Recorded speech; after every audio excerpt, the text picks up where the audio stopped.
Hello and welcome to the On the Slate Movie Podcast. We are your hosts, Wesley, Jason, and Asher. And on the slate for today, we are going to be talking about the summer box office from June, and we're going to be looking forward to movies coming out soon. We also have a bit of news for you, some trailers coming out, so we're excited to talk about that, and we're going to give you some recommendations of some things we've been watching lately. Let's do it, boys.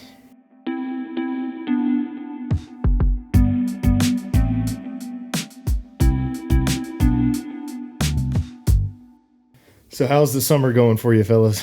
The summer is going dandy.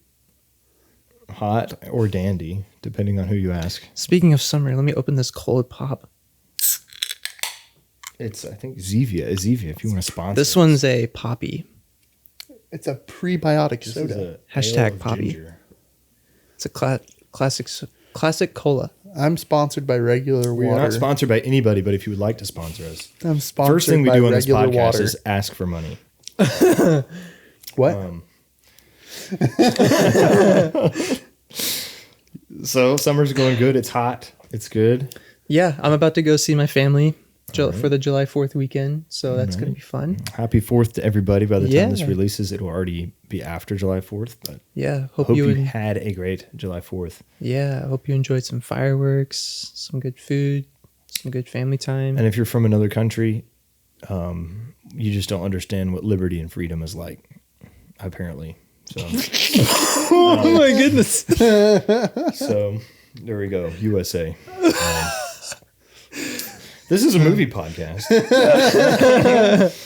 We can talk about our patriotism. Patriotism. Matter of fact, our movie we're going to talk about today is The Patriot. It's not. The Patriot, starring Melian Gibson. Melian Gibson. I don't know if Mel Gibson has anything to do with any of these movies. No, if you're from another country, we love you. Thank you for tuning in. And I just wish you knew what freedom was like. But you don't. All right, so let's talk about some movies. Yeah, shall we? Let's do it. Whoa, can we talk about some shows? No, we can't. So we're going to talk about some movies that came out in the month of June. So the big one that was a kind of a controversial one for the group here, How to Train Your Dragon. Kind of a controversial one. By kind of controversial, I mean definitely controversial. I've just been a hater my entire life. This movie has an 8.1 on IMDb. I'm like, that is crazy. I cried that night. Really? 61 Metacritic. That's more like it. So I have seen this movie. Have you guys seen this movie? Like I would give them my money. So Jason's just a hater all the way. Hasn't seen the movie, already bashing it. I just haven't because I try to be more mindful about my ticket purchases. Yeah. Makes From sense. a financial standpoint. And I just blow all my money every chance I get. So, well, you have like an AMC. I am the supreme overlord of A-list. Anyway, what did you think? What did you think of How to Train Your Dragon #live action? Was it just scene for scene, it's almost the exact same. whoa? But yeah, the original's better just because It's the original. There's just more control I think you can have visually and making it look really good. I think that the voice acting, I preferred that over like the physical acting. I think that the voice actors had more like life to them. I think they were just more like enjoyable like characters. I think there was more committed performances. This one, I mean, it wasn't bad. I'm not saying it was bad. It just, the original one was better. Straight up. And I know that's kind of weird. It's like, well, isn't it the exact same? It's a shot for shot remake essentially. Well, yeah, but you do lose something from animation to live action. And guess what? There was more shaky cam flying scenes, which we all know how Wesley's I feel about those. favorite. If you watched our Man of Steel episode, which you should check out, by the way. But this one actually was worse than the Man of Steel. Really? Like in terms of, and Jason likes it, so I'm not trying to bash his opinion on the Man of Steel, but I'm saying that the Man of Steel one was better. Like the shaky cam flying stuff and the shaky cam action was better in Man of Steel than it was in this one. It was more controlled in Man of Steel, you think? Yeah, and I think that it just, You were able to see what was going on. It was edited like way too way too fast. Like you couldn't really get a good look at like this big flying scene. I feel like was a little underwhelming, just because you could tell a lot of the backdrops were CGI.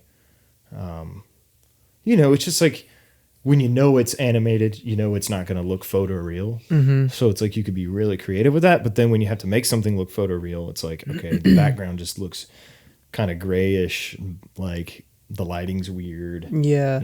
I don't know. It just didn't feel right. And not that it's a bad movie. I mean, for me, it's probably a good like 6.5 out of 10 type movie, 6 out of 10 movie.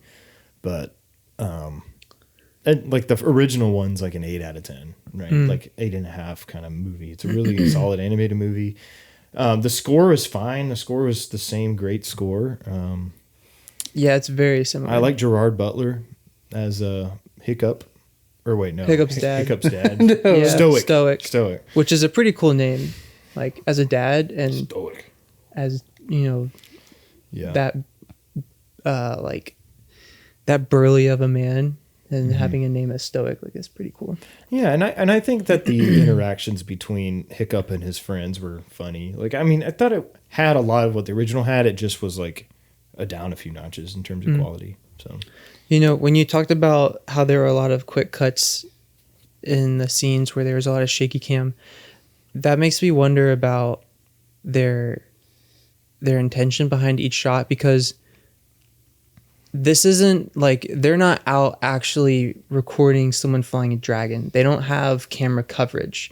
Yeah. So essentially they're, in my mind, they would be approaching the scene from using like one camera, like being intentional about each shot and what each shot shows. And so for it to be quickly cut, it feels almost like, okay, are you just being sloppy about the shots you're choosing? Like, why are you cutting quickly?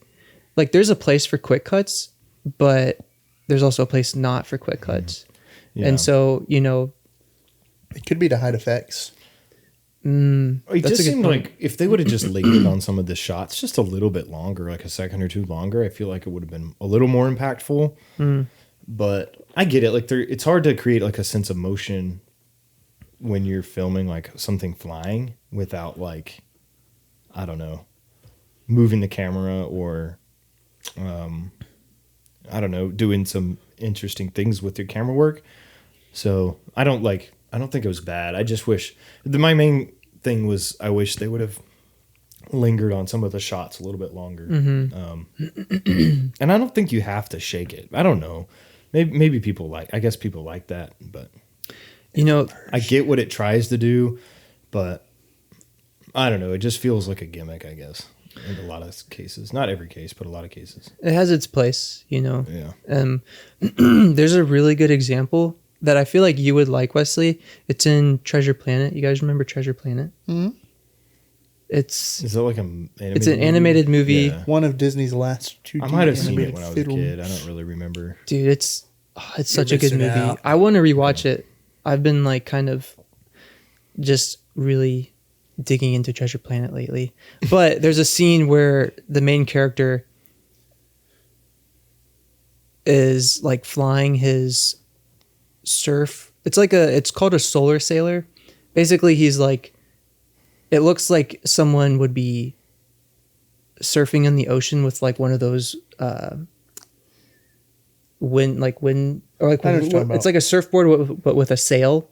Like windsurfing? Yeah, windsurfing, but it's in this world like it's solar sailing. Like the sail is taking up energy from the sun, and so he's able to like hover and fly, and he has like a rocket on the back of his board and stuff. So there's a scene where he's flying around, and there's a scene where he goes up straight into the sky, and then he falls down just to fall for a little bit before he like ignites his rocket again to fly again. And as he's falling, he's doing like these cool twirls and tricks and stuff.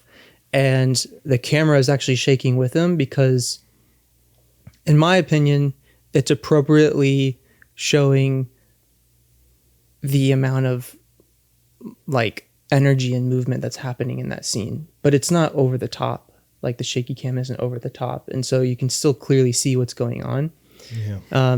So I feel like that would be like a good example to bring up, and I feel like you would appreciate how they approached like the shaky cam in that scenario. But just a side note. Yeah, and I remember like I think my favorite use of shaky cam was like from the Band of Brothers TV show. Like the miniseries. I think they did it really well. And that was like a camcorder type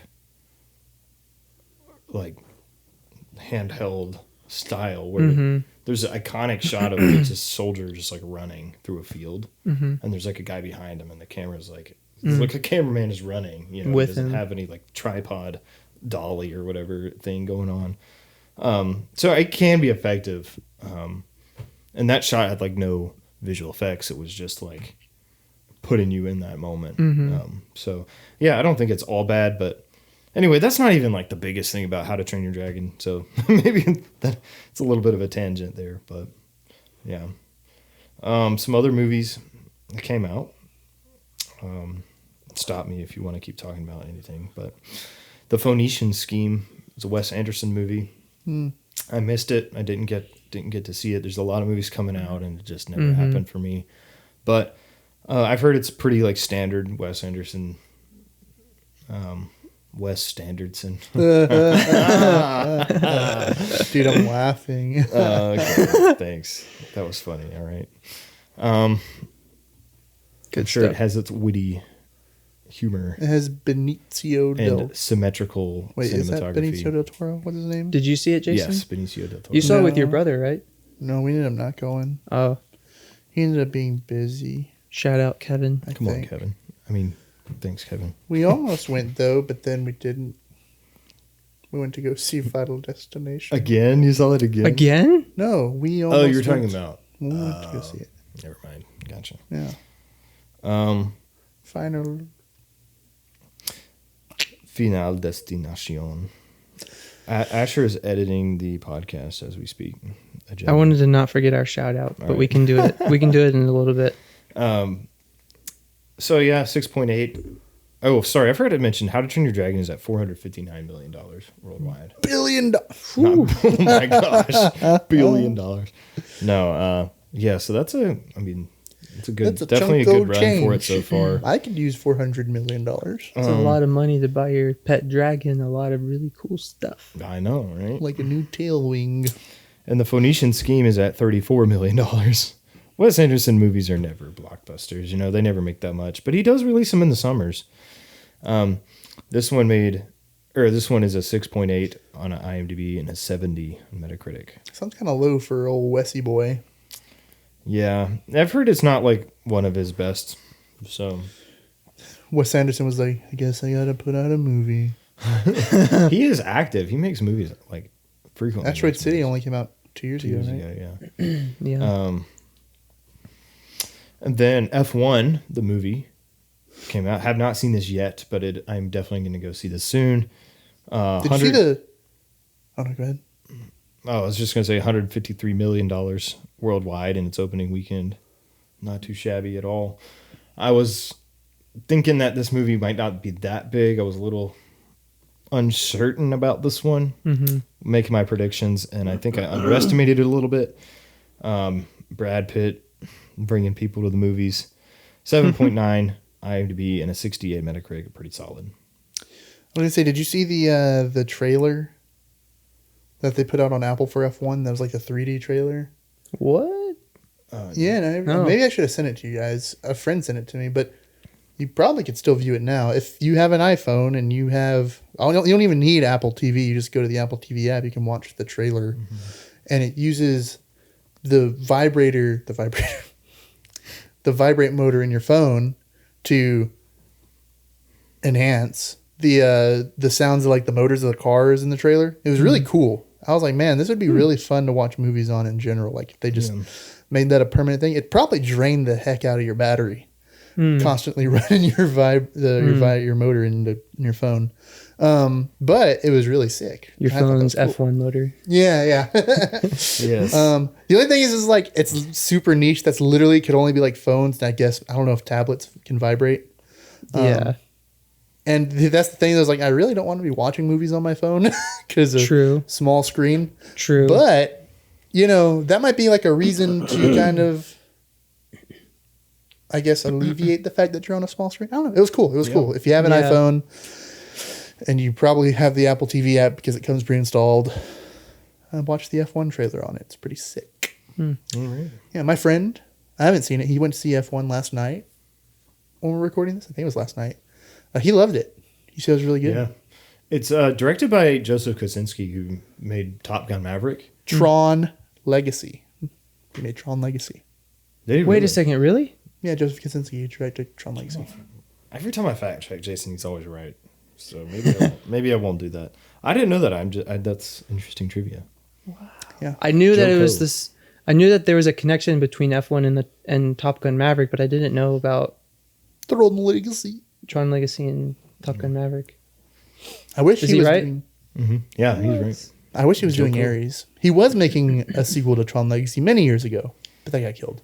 Yeah, I don't know why. So he just likes making movies with vehicles and engines. He just likes making good stuff. Epic, fast-paced action. And Hans Zimmer did the score for F1. So. Oh, really? Mm-hmm. Whoa. Yeah, seems like an epic guy movie for the ages. Dude, dads everywhere. This is going to be the dad movie of the year, probably, F1. When we're dads, this is going to be our dad movie. Yes. Elio, really disappointing opening for Elio. $76 million worldwide. Dude. The lowest opening for any Pixar movie ever. That includes their debut. I guess it doesn't include like the straight to Disney Plus ones. Like I think Turning Red was straight to Disney Plus. Oh, really? Yeah. I think there might have been a few others. I can't remember. Luca. Yeah. I think. Did Soul go straight to Disney Plus, or was it like 2019? I thought it was released right before. Yeah. Okay. I think it was Onward. It had a brief time in theaters. Yeah. Before the pandemic. And yeah, Turning Red came out. It was gonna come out in theaters, but then they pivoted to streaming. Turning to Disney Plus. And then Luca, I think, was a Disney Plus only because that was like 2020, I think. So yeah, or maybe that one was 2021, but yeah, it was still Disney Plus. So yeah, Elio really disappointed. 7.0 IMDb, 66 Metacritic. Doesn't seem like it's going to be one of the like all-time great Pixar movies or really up in that conversation. I'm interested to see it. Same. I've heard some people say it's really, really good, and I've heard other people say it's kind of like okay. So it's probably like going to be good to great for most people. So yeah. Yeah, I think part of the reason could be due to the fact that they had like creative issues during the production of the movie, because I listened to an interview with the people who finished the movie. They were either like co-directors or co-creators of the film, and someone who was heading it originally like left, and it's for like basically the quote unquote creative differences reasoning. And then when they kind of like got a grip on the movie again and had new leadership, they started to, I think, change the tone of how they marketed it a little bit differently. And after hearing that, like I could tell, because I feel like they released marketing material about Elio very early on, almost like, I don't know, like a year or 2 years before the movie even came out. But then there was like a period where you didn't really hear much. And then like marketing material came back in the past, like, I want to say like 6 months maybe, and started to come in heavy. And like I could notice a shift in the tone and how they were actually portraying the main character through the trailers and stuff. And so I'm interested to see it. They said they had a lot of inspiration from sci-fi movies like from the 70s and 80s, I think, like Close Encounters of the Third Kind. Or like, what was the I forget the name of the movie now that you think about it. E.T.? The Last Starfighter, maybe? I forget. There's one about a kid going to space. I can't remember. Oh, is it? I I think I know. Close Encounters. Well, no, that's. I think I know what you're talking about. I feel like the title's on the tip of my tongue. Yeah. But they like even like for the visuals, they had a lot of inspiration from that 80s, 70s sci-fi feel, which I thought was kind of a cool way to bring inspiration into the film. And I kind of like I want to see how that panned out. So I would be interested in seeing it. From also in that same interview, the person who had like an early screening of the movie said that they enjoyed it, and they enjoyed seeing the characters, mainly Elio and like this other character who kind of befriends Elio. It's like an alien character, but they enjoyed that. So, yeah. It was inspired by Hitchhiker's Guide to the Galaxy.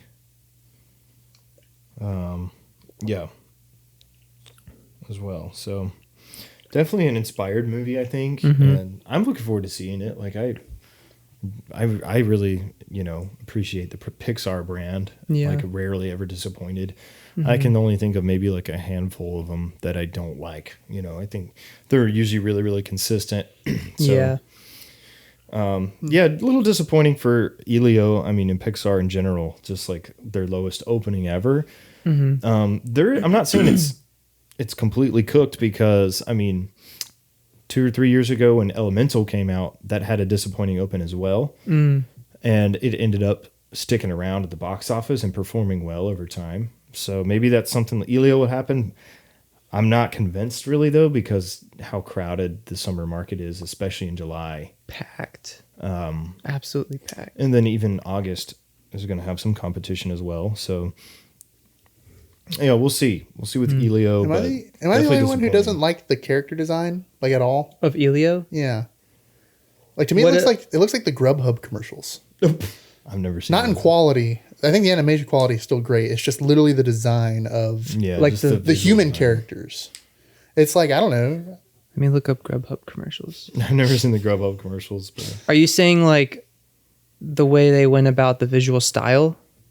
Yeah, and the proportions, and it's just kind of the way they built the characters. I guess it's really only Elio. You see his parents. I see. Like these ones? Yeah, like to me, that's like if you tried to copy Elio and you were just really bad at it and you were a terrible animator. That's the Grubhub commercial, right? I mean, I like how... I guess the noses are different. The noses are kind of small in the Grubhub characters. I like how... But I don't know, like in other Pixar movies, I think the way they designed humans or people just looked a lot more...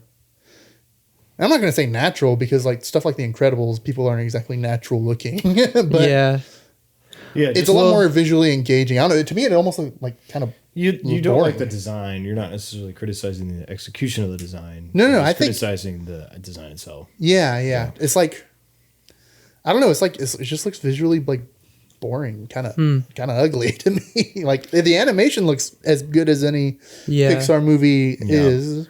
To me, it's like really like weird choice. But and Luca looks similar, but I think Luca looks better. I think Luca has a very clear visual style. Yeah. Which I think is really cool. And I think a part of it is that Pixar is possibly wanting to branch out and not stick to their similar visual styles with how they design characters and whatnot. But well, you know how they're doing that mini series on Disney Plus, Win or Lose? Yeah. A lot of those characters look like the ones from Elio. Okay. Yeah, I get that. And I don't like the way that show looks either. Really? Dude, I love the way that show looks. Well, when I say looks, I mean like the yeah, I know again. The design. I don't know, and I know I think it's similar to Luca, but for whatever reason, I like the way Luca looks. I didn't think like, oh, that's interesting. I don't know. Has nothing to do with the movie, I guess, as far as the quality goes. But I wonder if that's impacted people at all. Yeah. It's a good question. I don't know, yeah. Next we got Megan 2.0. Oh yeah. $18 million opening, 6.3 IMDb, 54 Metacritic. That's a bad opening. It just is. I mean, who's even going to see this? I don't know. A friend of ours. I saw the first one, and honestly, the first one's not that bad. But this one looks way more like totally different, right? It's like a comedy. It's different. Apparently, it's not like a horror movie like the first one was. This one's more of like a comedy. Yeah. Yeah. And when we saw the trailer, I was like, "Hey, that's interesting." This well, it isn't only has scary a at all. $25 million budget, though. So I mean, And you could tell because it looks terrible. It might not lose the company that much money, but you know, the first one had a really small budget, made $180 million. It honestly reminded me of like, what if Alita Battle Angel looked bad? Well, I think it's supposed to look a little bit off because, like, don't worry, guys, it's ironically terrible. well, like I think she's like a robot. Yeah, So I know. it's supposed to look like a face that's not like it's supposed to try to look photoreal. Just like imagine somebody creating a robot. They're not going to use a human actor to play it. They're like going to make like an actual. And the Megan like robot is practical for a lot of the movie. So it's like intentionally designed to look a little off. Because like, oh, this is a lot of those fight This is a scenes in robot trying to look like a human, but you can tell it's not a human type. A lot of those fight scenes in the trailer were clearly like just two stunt doubles in a mask. Yeah, I mean, not all of it is practical, but a lot of it is. So, Well, I guess that's technically practical, but it's not my point. well, you know, yeah, I know what you're talking about. But I'm not saying that the movie's going to be good. I haven't seen it. I saw the first one, and I was like, you know what? I could see 17-year-olds going crazy laughing at this movie. It wasn't like my favorite thing in the world, but it was at least like enjoyable. So, Megan 2, though, haven't seen it yet. Probably might miss it just with everything else that's coming out that I have to prioritize. But That's a contender for that came out last year. yeah. So, Megan 2, Mathregan 2.0. Yeah, that's what it says because Yeah. Mathregan. So that's not confusing at all. 28 years later, that one came out the same weekend that Elio did, but this one is doing much better. $104 million worldwide so far. 7.2 IMDb, 76 Metacritic, which makes it the highest rated Metacritic movie that we'll talk about today. Wow. 28 years later. So I haven't seen this one yet, but it's literally like the next one I'm planning to see. I've been dying to watch it. Me dying. and Jason might have to go see it. Dying. Yeah. Dude, I mean, I haven't seen it yet, but I've seen the first two, 28 Days and 28 Weeks. Those are great films. I love them. Which the consistency and the titling, like, I'm not really a zombie movie fan, but I like how they've been consistent with the titling. Yeah. And the first movie was shot entirely on a... Did we talk about this before? It's not might have entirely mentioned on it a briefly. digital camera, like a handheld digital camera. Yeah. Camcorder or not a... Like a home video camcorder. Where like the screen flips out? Mm-hmm. Yeah, so a camcorder. Mm-hmm. And that was pretty... And 28 years later, is shot on iPhones. I guess it's the same director. 28 weeks, you mean? No, 28 years. This one? Yeah, 28 years later is shot on an iPhone? Multiple iPhones, but yes. Wait. Can you verify that for me? 28 years? Yeah, shot on iPhone. This movie that just came out 28 years later has a lot of iPhone shot. I'm pretty sure it's shot on iPhone. Yeah. An iPhone 14 or 15. The film was primarily shot using an iPhone 15 Pro Max. Yeah.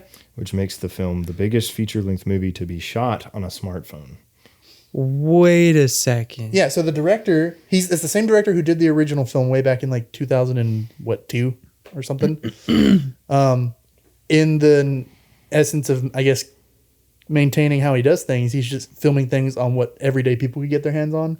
Now, it's cheating a little bit because I've seen behind the scenes and they have like 15 iPhone 15s on the rig to get these really good, like, I guess, 3D shots around characters or something. Which obviously, yeah, okay, we can all film on an iPhone 15, but nobody has 15 of them, Mr. Director Guy. 15s. Which I think is a little bit like I get it. It's a little gimmicky at that point because in the original film, It really just straight up all was a camcorder. He's just got like 15 camcorders lined out. Yeah, I don't think they did that. But not to knock the actual film, I'm sure it has little to do with it. I'm interested to see how good it looks. Yeah, I wonder if they used multiple iPhone cameras, like you're saying, to merge it into one frame to make like the frame size bigger, essentially, because the frame size of the iPhones are not that big. The rig I saw, it was like this semicircle or half circle, and it had all the cameras kind of right there. And they, if I'm remembering correctly, they had it attached to a character or something. I see. I imagine, is an iPhone 15 Max cheaper than an actual like digital camera? For sure. I bet 15 of them are in cheaper terms of than like cinema cameras. Yeah. Probably a lot cheaper. You know how there's only like 3 IMAX cameras in the world, right? And they cost thousands, tens of thousands to rent. I figured there'd be more by now. I think they're too hard to make. Let's fact check how many. Jason has undefeated. So how far many on these IMAX facts. I said cameras like 3. I said like 3. exist in the world? Should I trust Google AI overview? What's it say? There are 9 operational IMAX film cameras in the world. Okay. There's a You were a third. You were less. three I'm just times messing. That's better than a few. Like at one point, there was only 1, but I can't remember what movie it was. But a certain director wasn't able to shoot in IMAX because they were all being used for different films. I was literally just talking about it with a friend recently. He's like, "Oh, it was Mission Impossible 6 or 7.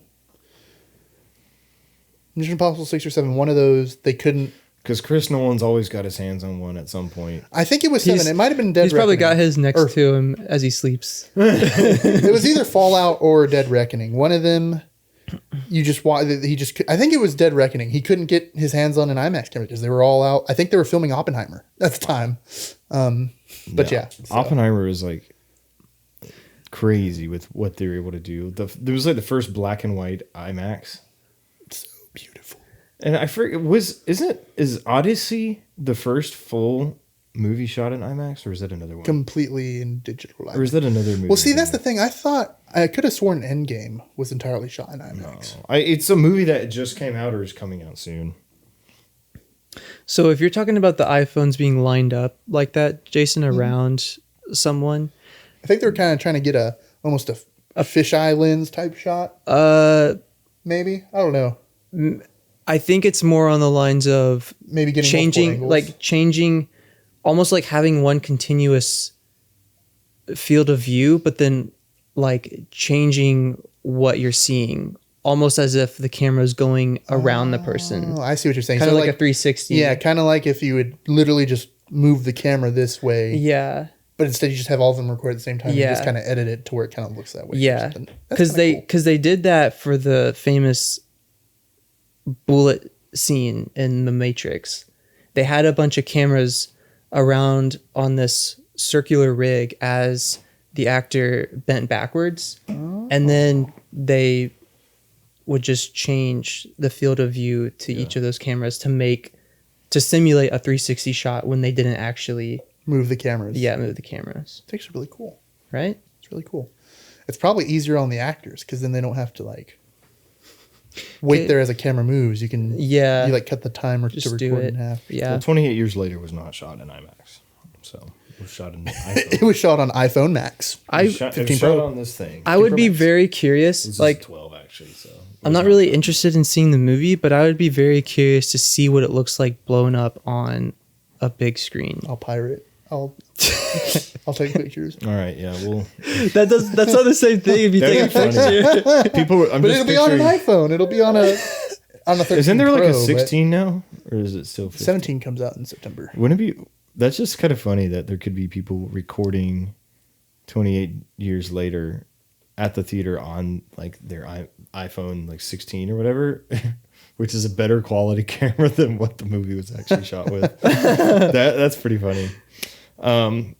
Next movie is Ballerina, which I have seen. Ballerina. And I think Ballerina is a really good movie. It is. That's another movie we also almost went to go see. It is definitely a welcome entry to the John Wick universe. John Wick does show up in this movie, and he's awesome in it, but I don't feel like he takes away from... Is it a prequel? It is. It takes place between John Wick 3 and John Wick 4. Okay, cool. So I don't know what to call that. A kind of a prequel in a sense. It's a prequel and a sequel, depending on the timeline. So Ana de Armas Sprequel is great in this movie. Really, she's able to keep up the physical capabilities of the role. I like how the movie addresses like, hey, this is kind of like a small woman going against like these big guys. Like the way the movie like handles her unique like fighting style and how she's like super creative with how she has to get out of these situations. I think it's a really creative movie. I mean, I'm not going to criticize the story that much. Like all the John Wick movies they're more about like the lore and the world building of it. But mostly the centerpiece is just excellent action. He shoots people. Yes, like just some of the best like North American action movies ever made. You know, maybe the best, like in terms of like pound for pound, like the best executed action on screen that we've seen from like North American films. Do you think like did you go into the movie with the John Wick movies as your standard for Ballerina? I think so. Like I wasn't expecting Ballerina to be as good because it was like the reviews were coming out and it didn't have the greatest opening. It's made $105 million worldwide, which isn't bad. 7.2 fan vote, 59 Metacritic. I think it's just as good as like John Wick 2 and 3, you know, which are like not the best ones, but I still think they're good. Like I think every single John Wick movie is good. John Wick 4 is like one of the best pure action movies like I've seen in a very long time. John Wick 1 is what started it all and is like really, really good as well. I think Ballerina would probably be, probably as good as like number 2 and 3. And I like how it has its own like twist to it. Like it doesn't feel like she doesn't feel just a carbon copy of John Wick. Like she's got her own fighting style. Yeah. She's got her own character, her own motivations. It's a very simple like revenge movie. So it's not like the story's anything groundbreaking, but I do like her role. I like the new lore and the factions that are added into the movie. You get to see some characters you know already. But it feels like this is a world we visited, and she's like part of that world, but she's still like her own unique like lead character. The set pieces are great. I really don't see like a whole lot of big criticisms of the movie. You know, it's just a really solid, well executed action movie that looks great. It's very creative. I enjoyed it. It's one of my top 3 movies of the year so far. It really is. I think it's great. Does it have some excellent dialogue? Like, I'm gonna need a gun. It's not. So Ana de Armas is not like I think as like iconic as maybe Keanu Reeves is. She doesn't. I don't think she has like a distinct like unique way of like talking and speaking, kind of like John Wick does. It's a really slow like, I'm gonna need a gun. That's really good. She's just kind of. I think she does say that. She kind of is a nod, like I need a gun. But she is like my slippers. Yeah, I think she's good. Like I think she carries her own. It's not like a big like, oh, she's gonna get an Oscar for this by any means. But like it's a, I mean, I want to see another Ballerina movie. I think these John Wick movies are just so good. Like I don't know. My favorite 2 part ballerinas of John Wick 4 is he's fighting up these like stairs outside. Like it's a outdoor set of stairs. This guy hits him and he rolls all the way down. Dude, that's John Wick 4. All the way down the stairs again. That's so good. And then he has to fight back up the stairs. He keeps falling down. Yeah. It's like a one take. I swear, this is probably like 30 seconds. It's slapstick humor in the either middle like, it's like, I don't know. I mean, it's probably a stunt double or something. There might have been some like CGI. I thought Keanu Reeves does his own stunts. He does a lot of them. And you could just see this guy, whether it's him or a stunt double. I'm not kidding. A one take, 30 seconds, just falling down this massive set of stairs. Like this kills people in real life.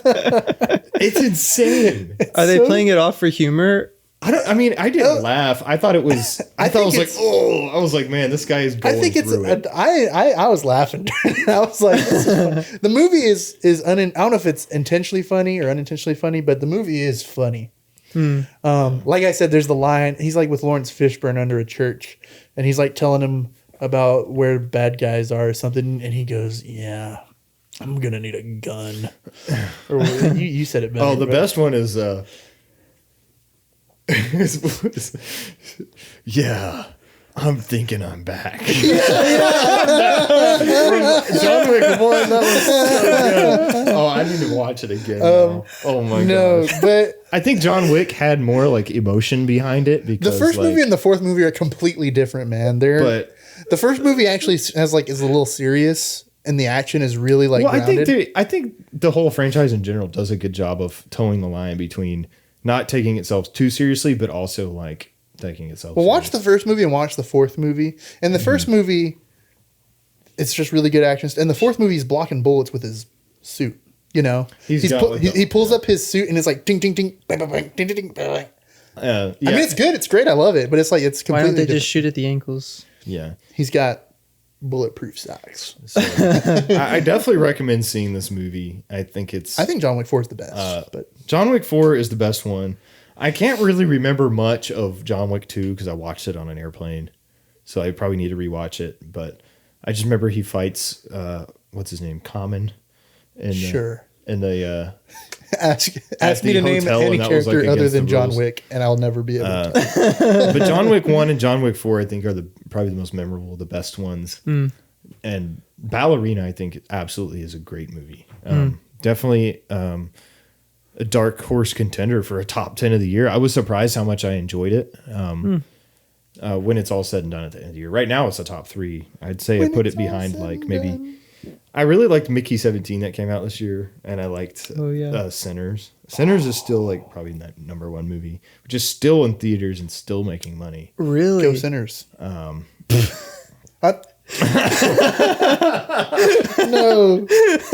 Go Sinners the film. Did you guys know in the first John Wick, there's that scene where his dog is going to the bathroom? Right? Yeah. This is like in the beginning when they established that he's got a dog. Yeah.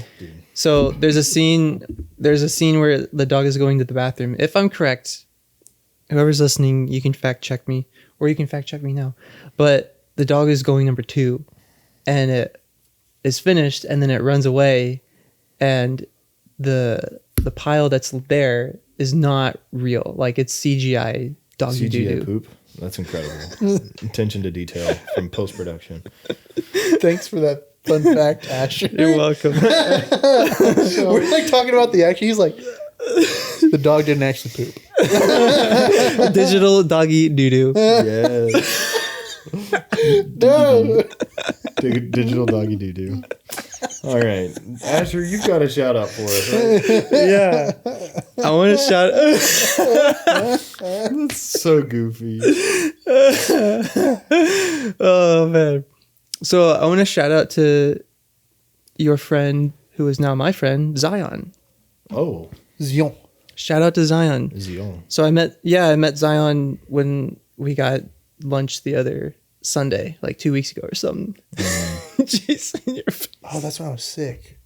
You were sick that day? You were looking at me about to say, I wasn't invited. Yeah, you were about to say that. I was. No, I heard Wesley invite you. I was in the same room. Yeah, I know. No, but Zion was there, and he was really cool to talk to. I enjoyed getting to know him, and it was cool hearing like his feedback on the podcast. And he said his favorite episode as of then was The Incredibles 1. Which that is a good episode. Yeah, it is. That might be my favorite. Ba-dum-bum-ba-dum. If it weren't for the Slaties, though, I think the Slaties is still my favorite. That was like Incredibles mixed with McDonald's. Yeah, I was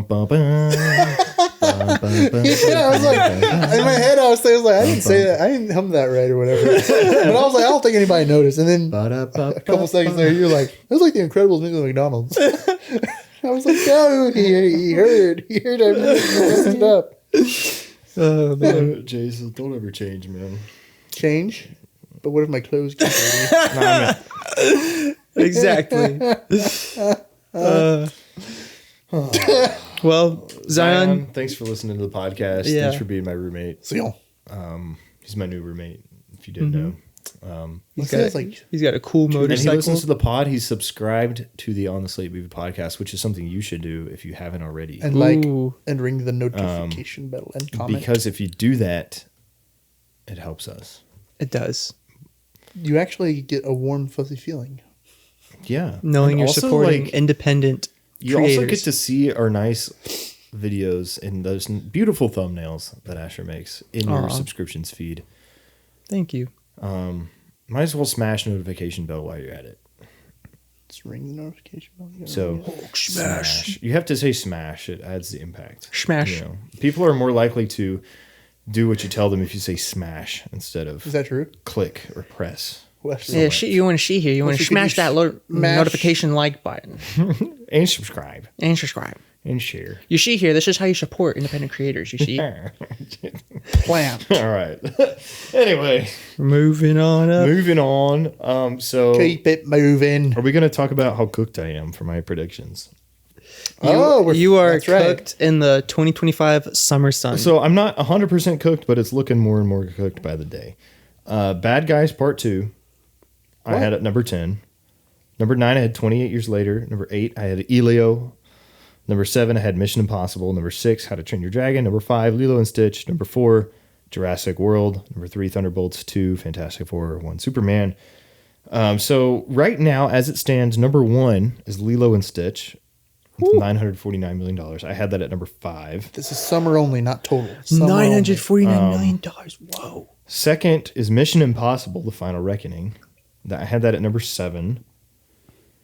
Third is How to Train Your Dragon, which I had at number 6. So I anticipate that is going to pass Mission Impossible. So I'm thinking I might be right in that. Mm-hmm. Hasn't passed it yet, but it's been out way less and is closing in. Fourth is Thunderbolts, which I have above Lilo and Stitch, which is a tough L for me. I think that might make the top 10. It really might, but yeah, number 3 was insane. Now, number 3 might have been insane anyway, but 381 million for Thunderbolts is a little bit. It's definitely underperformed what I think most people would have projected anyway. It's unfortunate. Number 5 so far is Final Destination Bloodlines, which is $283 million worldwide. Yay. Which I had at number 15, so that's not a good look for me. We still got half the summer. Still got half of it. At number 6 is F1. After 1 week, it's already 6th. I had that at 12. I think that's going to be in the top 10, unfortunately. I think I'm cooked there. Number 7 is Ballerina, which I had at number 16, which I don't think that's going to make the top 10 anyway, but it's not going to be dead last of all the 16 movies that I had on here. Number 8 is 28 Years Later, which is I picked to be 9th. You're kind of close there right now. That is going to pass up Ballerina like this week. Going to be hard though because we're going to have So, Superman and the Fantastic Four. It's going to push some things. Number down, 9. way down. Yeah, you're right. I don't know why you said it weird, but that is correct. Yes. No, number 9, Karate Kid Legends, Dude, that's a movie that came out. I predicted at 14th. I predicted that. I did see that one, by the way. I had to drive to the Cary instead of Durham. What'd you think of it? Bro, just give it Quick your side allocation. note. It's literally the exact same as all the other Karate Kid movies. Look at this. All of the movies are the exact same. Except he has 2 senseis now. Yeah, basically. That's Dual Sensei. and it just is like a. Does he go hiya? It's just a movie. Yes, he does. Is the choreography good? Because I feel like they leaned more into the It's Asian, decent, but I like saw the that. Asian fighting. It's decent, but I saw it Asian-inspired after I saw fighting. Ballerina, and I was just like, the Asian style. Yes, there are many different styles of martial arts in Asia, including judo, kung fu, karate, taekwondo. Asian origins, like the fighting of Asian origins. It's kung fu. Yeah. Kung fu and karate Kung are the fu. 2 main ones. I thought it was karate. You call it Karate Kid. Well, see, he enters the karate tournament, but he only knows kung fu, so that's why he needs Daniel-san to come teach him karate. See, that was the thing about the Jaden Smith one. They did kung fu in that one. It should have been Kung Fu I Kid. think. I'm pretty sure. Have you watched 'cause- real karate tournaments? They're boring. No offense to professional karate fighters. This movie was also kind of boring, so go figure. Kung Fu is a much more interesting martial art to watch. No offense again I to love people who kung practice fu. karate. You know, I feel It's just good. not as interesting to watch in real life. Okay, I'm sorry. You don't have to apologize. Dude, I just feel bad because people dedicate their lives. I mean, to karate is fun. And It's I- kind of and I like, watched you know, you have to understand the sport, I think, sometimes to appreciate it. Like baseball, some people say is boring, but I like it. Really? Because like I the understand baseball, and I I'm like still the inner just like, machinations of it. But anyway, whatever. We're talking about different Throw things. this ball, hit it with a Karate stick, Kid, I boy. had at 14. I think it's probably going to end up like that. The 10th movie so far is Elio, which I had at 8. But that's only been out for like a week or two. about a week or two. It's probably going to get up there. It wasn't that. I'm just trying to move us along here. Jason's trying to hold us back. Megan 2, I had But 3 good. at 13. That one's probably going to finish dead last on this list, if I'm going to be honest. Yeah. So those are the 11 movies that have come out so far. So we only got 5 more So to the go. ones that haven't come out are Superman, Fantastic Four, Jurassic World, which comes out today, the day we're recording this. So by the time this is out, it will already be doing that, but we can't see into the future, unfortunately. Hearing critic reviews early on saying it's kind of trash. It's still going to make $1 billion. But it's shot on film. Remember that. It's shot on film, not like an iPhone, like a certain movie. a certain movie that's going to be better than the one that's shot not on film or shot on film. And then what else hasn't come out yet? Bad Guys 2 hasn't come out. Freakier Friday hasn't come out. Yeah, for your. Why is Freakier Friday a thing? Like, that doesn't need to be a thing. It doesn't. It's like, what if they swap? I saw the trailer for it. What if Looks they swapped horrible. bodies again? Looks terrible. Isn't that what happens? Is that what happens? They just swap bodies again? Yeah, The but I daughter think there's had- more people now that are swapping bodies. Lindsay Lohan and Jamie Lee Curtis still doing it. You think after you do it once, you're kind of a pro at it, you know? It's like, oh, I know what's going on here. You know, what drama is there to be had? It's like, we'll just, you know, we understand it. It's happened before. Nothing freaky about it. Let me actually tell the people around me what's going on. Yeah. They'll understand. Let me Or not- just hide for a day or however long it lasts. I don't know. We're probably not going to deep dive Freakier Friday No. on this What? on this channel. Why even bother watching movies? Exactly. So let's talk about July then. Julie. Rest in peace, my top 10. It's already looking rough. I think I'm probably going to go 7 out of 10 maybe, which is not as high as I wanted. Hey, 70 is passing. You know what they say about C's? They get degrees. True. However, this is a hypothetical list that does not give me anything in life other than street cred. Movie podcast cred. Which it's not going to give me that anyway, because I'm getting things wrong. So. Anyway, you know what comes out today is Jurassic World Rebirth. How are we feeling about it? I don't know much about it I other s- than that it's directed by Gareth Edwards. It's supposedly, I guess, to be a rebirth of the franchise. Is it connected to the originals? I don't know. I think it's still all canon. It's kind of canon breaking because it's a third island. There's 2 islands in the Jurassic Park / World universe. There's the original island, and then there's the second island where they did all the testing and stuff. Well, this takes place in the original one. Does it? No, it's a different. In the island. trailer, Scarlett Johansson's like, "This is the original park of where they tested things." Really? That's a weird thing to say because This is Jurassic in the World trailer. 2015 also takes place on the original island, and that was like their whole thing. Is like we're going back. So that's weird to do it a third. I'm just saying what time. Scarlett Johansson said. In You the might be trailer. right. I think I'm pretty sure. I thought the trailer said like this is where they tested things. Maybe they did. Maybe I'm wrong. Maybe I'm completely wrong. I'm understanding is they found a secret third island. It wouldn't be surprising if they messed up the canon. Anyways, How I don't- can we I don't think the continue writers this- on this really. How can we continue this franchise, guys? there was a third island. There's a third.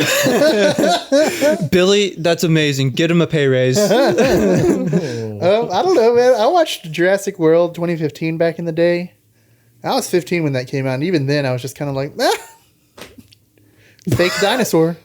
I don't know. Honestly, something about the fake dinosaur was not as cool as the real dinosaurs in Jurassic Park. Because the ones in Jurassic Park are actually real. Yeah, and I know by today's These real standards, they're dinosaurs. technically outdated as far as what we know about dinosaurs. But at the time, and even now, it's just like, at least you know this was a thing that existed on Earth versus, hey, we made an abomination and it's our fault.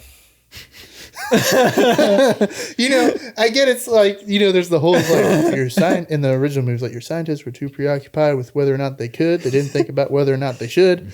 And I'm just like, Great line. I don't know. It's just really hard to buy in, you know, when it's like 30 years later in the Jurassic World series and people just haven't learned. It's like, hey guys, maybe bringing back dinosaurs and then making worse versions of them isn't a good. What government keeps greenlighting this? Who keeps like arrest these people? I don't know. I don't know.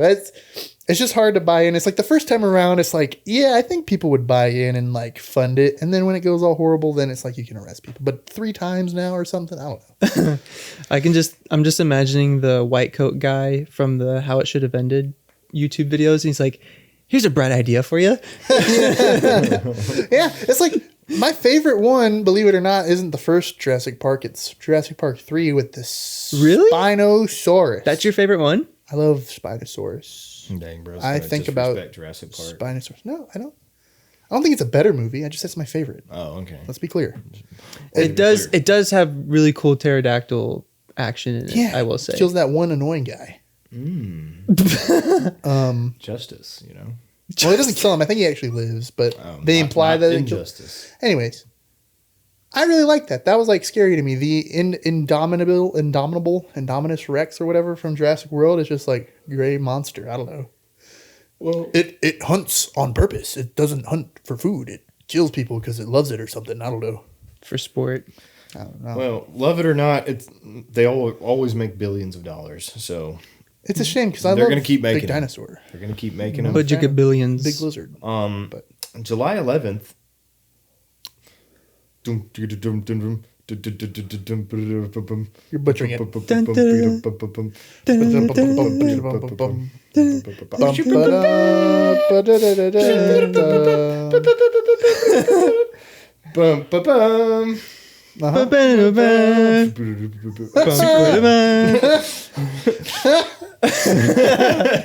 That was fun. Superman comes out July 11th. We got our tickets. I'm so excited. As I said last pod, this is. That was my excited alarm. Oh, okay. Beautiful. Thank you. The police. As I said in the last pod, this is like the movie I've been the most excited for in like 3 years, I think. What if it fails us? Super stoked about this one. What if it what? What if it fails us? Oh, well. On the last podcast. Hope, Jason. I wanted to have We're just Superman. we're just gonna ignore all the negative thoughts, and we're gonna pull out our Superman lanyard here, or Lego on the lanyard. Does Superman have anything to say in the mic? No, no, don't do that. You're gonna make our producer cringe when you do that. Side note, when you did the TIE Fighter scream, dude, you blew your mic out so hard. I had to just mute your mic for a second because it was so loud we could hear it through ours. And I was like, dude, this sounds so bad, but it's so funny. I was trying really hard not to like actually like yell into it. I could have actually screamed or something, I guess. That was hilarious. That was awesome. So yeah, we've talked about Superman a lot. I think everybody's talked about it a lot. I'm excited. I would show my wallpaper, but They're putting a lot of marketing gone. into this movie. Mm-hmm. I see it every time I pull up the internet, and there's always something Superman related. Hope they didn't even spend built too a much. statue of Superman like on top of like a big building in London or something. So Because that's where Superman lives. in London, yeah, he's an American superhero. What the heck? That's our thing. Hey, give us back our Superman. England always be trying to like. he grew up in Get their Kansas, fingers. not London. England always trying to get their fingers in all of the great American stuff. The chips. We rebelled against you for a reason. Whoa. No taxation without representation. No Superman statues in England allowed. Anyway, To be fair, the 4th of July is like legal to like hate England on that day. yeah, true. It will be legal. I mean, I do that anyway. Oh. No, I'm just kidding. I found out that they're gonna have Jason Olsen in this Superman Jimmy movie. Olsen? Jimmy Olsen, sorry. Jason Olsen. Brother of Jimmy Olsen. Which I thought was cool. Like, Yeah. I know that Jimmy Olsen got very, very, very little screen time in Batman versus And Superman. he got killed. Yeah. In like the first scene, in the version that wasn't even like the main version. Right? Yeah, and like not even in the first act, like the first scene of the first act. Yeah, so I'm excited to see what they do with him because maybe he does get killed in the first scene. Dang. We technically don't know yet. So, well, I'm excited because I think Jimmy Olsen has a lot of potential as a character, and like we've seen him in animated installments, but I think it'd be fun to see him come to life in live action, and it was kind of cool seeing who they chose for him. I don't remember the actor's name, but I remember seeing him in other movies. Like he was in Night at the Museum 3 as Ben Stiller's son. Oh. I'm trying to think of his name, but it's the guy Skylar Gisondo, who plays. Wait, who are you talking about? The actor for Jimmy Olsen. Yeah. Yeah, Skylar Gisondo. Yes. So I'm excited. Everything I've seen about this movie is just good vibes. Good vibes. They're very much leaning into this positive energy, this hopeful like tone about it, and rightfully so. So I'm excited. A movie that I'm not excited for comes out July 18th. The Smurfs. The Smurfs. This may be one of the worst movie trailers I think I've ever seen in my life. There's a Smurfs movie coming out. Yeah, it's got Rihanna in the lead role. Wait, Rihanna in the lead role? She plays like Smurfette, I think. Didn't Taylor? Who did the original Smurfette? By the original, I mean the. I have no idea, dude. Is Gargamel in it? I had no idea. Who He is. He is. Mm-hmm. He has a wand I'm not a that Smurf shoots lore magic. It looks terrible. Like, it looks like a 5-year-old would have fun with it, but outside of that. So, that's a recipe for a $1 billion movie. If it's a. No, I'm just kidding. I didn't even put this on my. Even has a chance to be the top 10. See, Jason is even yawning about it. Just the thought of Smurfs. It comes Jason out the yawn. week between Superman and Fantastic Four, which we'll talk about in a second. But I did want to throw out Eddington, which is what is this? Ari Aster, who's like a horror movie director. Yeah, he did Hereditary. And Summer. So, Dude, what's it called? What is this called? Somerset? Midsummer. Yeah. I was like, what is it called? He's doing the movie called Eddington, which has a lot of famous people in it. Is it a horror film? I don't know, honestly. It's a good question. I think he did Beau is Afraid. Yeah, Beau's Afraid, which came out last year. That was not last year, dude. That was like 2 years ago. Okay, whatever. I don't. Recent. I might be wrong. I'm looking it up here. It says Joaquin Phoenix. Oh, again? Yeah. Dude. Deidre O'Connell, who's in The Penguin, by the way, who plays the Penguin's mom. Very good in that. Emma Stone's in it. Yeah, Pedro Pascal's in it. Pedro Pascal's in literally like every what is movie. he not acting? Hello? This man is getting so much money. He was even in a short film released by Apple called... Oh, what was it called? It's on Apple's YouTube channel. And it was made by Spike Jonze, however you say that last name. It's like Jonze, I think. But it's just like a very short film that they created for AirPods. But it's like a short film. And Pedro Pascal dances in it. He's got some cool moves. This man is just the most active man in Hollywood. He's like Chris Pratt from like 2 years ago. He's like the new Chris Pratt. He might even be in more stuff. He's in that rom-comedy or whatever, The Materialist. Yeah. That just came out. He's going to be in Fantastic Four. That's like 3 movies within 2 months. That's 3 in a row. And it was just in I know The they Last film of at Us. different times. The Last of Us came out. When is he filming all this stuff? Does he go to bed? It was in Gladiator last November or whatever. Last October. I can't remember. Glicked weekend. Yeah. Sure. This man's been in almost every movie out there. So, Fantastic Four, though. Oh, sorry. Eddington is like a contemporary Western. I like westerns. So Cool. Westerns are cool. Yeah. the Fantastic Four. It's the Fantastic Four, by the way. Fantastic Four It First has Steps. it has the Fantastic Four First Steps. I've been jamming out to the theme today. Fantastic Four.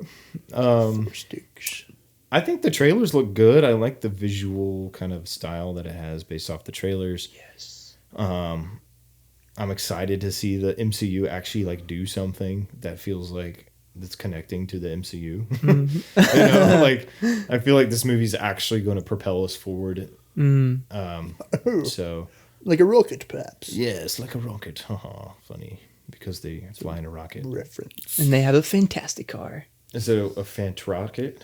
Fant rocket? Fant rocket. When Fantastic Four 2 came out, the Fox ones, at the end of the movie, they fly around in this little 4-piece hovercraft, and there was a toy of it, and I really wanted that toy. It came apart too. It's separated in like 4 flying vehicles. This was the source of childhood trauma for you, not getting that toy. I don't know. Well, I am very excited for that you Fantastic Four because one, like you said, Wesley, the visual style I think is very fitting for this story and the characters, just like this mid-century retro futuristic aesthetic approach to it, I think is very fitting. And it just looks like they're having fun with it. Like they're not making it boring, you know? And I'm just super excited. The music is really good. Like the theme, you know. I am also like interested to see how they tie it into the MCU. But yet I hope that it still is able to stand on its own, you know? And I just like also that it seems like we're going to be introduced to these characters where they are already popular, like in a good light, and there's this general goodwill towards them, and I like that. And it looks like it's going to have depth in the writing and the characters, and it also looks like it's just going to have really good style, you know, just visually and through the music and whatnot. So I'm excited, very excited. Yeah. Same. Excited. Fantastic Four comes out July 25th. So What's in exactly 23 days from the day we're Is that the recording this? premiere? Because I thought is July 27th like the public releasing, or well, the 25th is that Friday, Oh, really? right? Yeah. Yes. Oh. So Oh, it is. Okay. the 27th would be Sunday. My bad. It's all good. So we can jump into some like news stories here. So Yeah. Schmooze. first things first, the trailer for Project Hail Mary released, starring Ryan Gosling and Sandra Hüller as the like lady that is like giving him the rundown of everything he has to do. The off-brand interstellar redhead lady. Yes, but she is actually a very good actress. If you've She ever is. seen Anatomy of a Fall, that movie's excellent. She had the performance of the year, in my opinion. Lost the Oscar to Emma Stone for Poor Things. But anyway, I'm not salty. I'm a little salty. But Project Hail Mary is it's like a sci-fi movie. Kind of, it's by the guy who wrote The Martian. The book. So the book and the director of the Spider-Verse movies Really? is directing these, Interesting. Wait. or like the producer creator. I was gonna There say, were- it's like, there isn't were he a supposed to be couple- directing Spider-Verse right now? There were a couple of directors I thought though for Spider-Verse 2. Yeah, so I think. So who is it? Or the I'm trying to. There is a connection to the Spider-Verse stuff. Let me one look writer. it up. Hail Mary. Phil Lord, Oh, okay. Christopher Miller. I think. Oh. Oh, okay. I think they might have directed the first Spider-Verse movie. Let me check. Yeah. I think they were they writers for the second one? Because I don't think they They were were writers. for the second Phil one. Lord was a writer on the first one. It says Phil Lord and Chris Miller were writers, and And the second It- one. it looked like they were also. It looked like it said. Wait, hold on. Phil Lord wrote both of them, and Christopher Miller wrote the second one as well. Was Chris Miller a writer on the first one? I Because didn't usually they're see a him. duo. I didn't see him there. Usually, he might have had like producer credit, but okay, um. yeah, because they do basically what seems like a lot of stuff together. So they're writers, yeah. He Chris Miller doesn't have writing credit on the first one, but anyway. Anywho, It looks like a fun sci-fi movie. I think it Yeah. should be entertaining. Comes out in March. Ryan Gosling, he's getting a lot in of March work. of 2026. March 2026. That's So it's I still didn't a see good that. ways out. That's an early time to release the trailer. I read the first chapter of the book, and that's all I've gotten through. But I have the book, and I read the first chapter. Did So you go out and buy it or something? I got it for Christmas one year for my brother. Oh, so I wow. need to finish it, bro. Sorry for not reading it all the way yet. I am the worst reader ever. I try, and then I start books, and I never finish them. That's why I like movies, because I need my dopamine rush. I guess. I need stories now. You put subtitles on, and that counts for reading. So I watch it looks fun. Yeah, Looks it's like a fun basically movie. it's basically about a really smart teacher who is basically invited by NASA to go into space and figure out stuff to save Earth because the sun is dying, Bye, son. and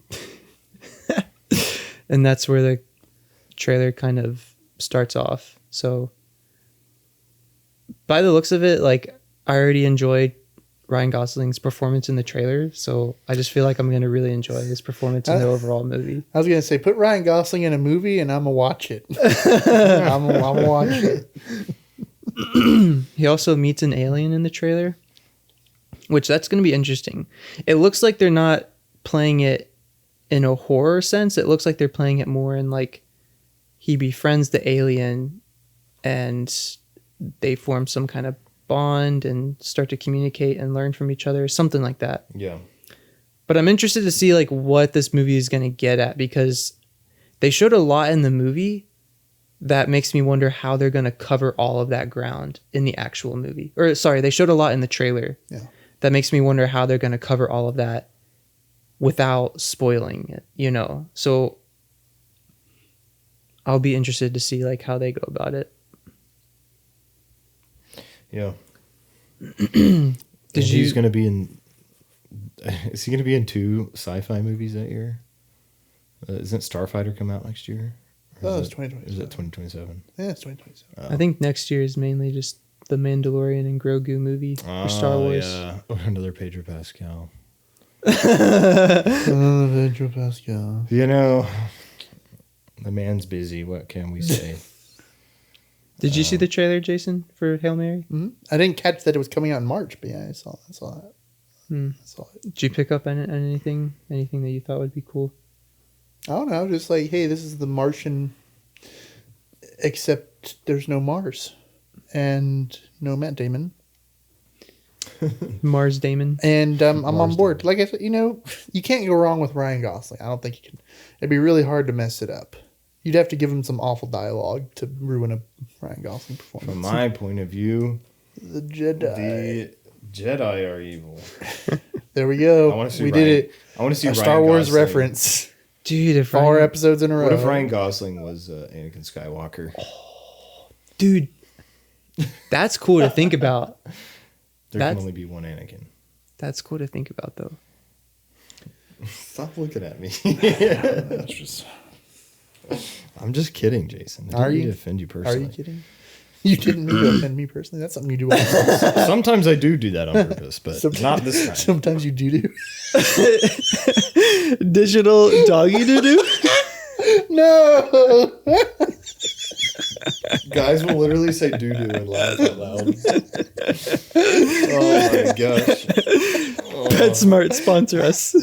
Doo doo. PetSmart.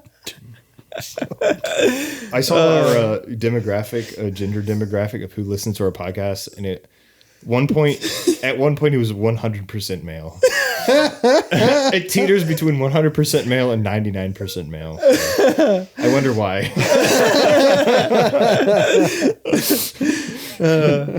Hey, we're just gonna be ourselves, and if the ladies don't like it, well, I understand. My wife likes it. She's your wife, though. She's probably the 1% that shows it whenever she watches a video. It says, "Oh yeah, that actually might be true."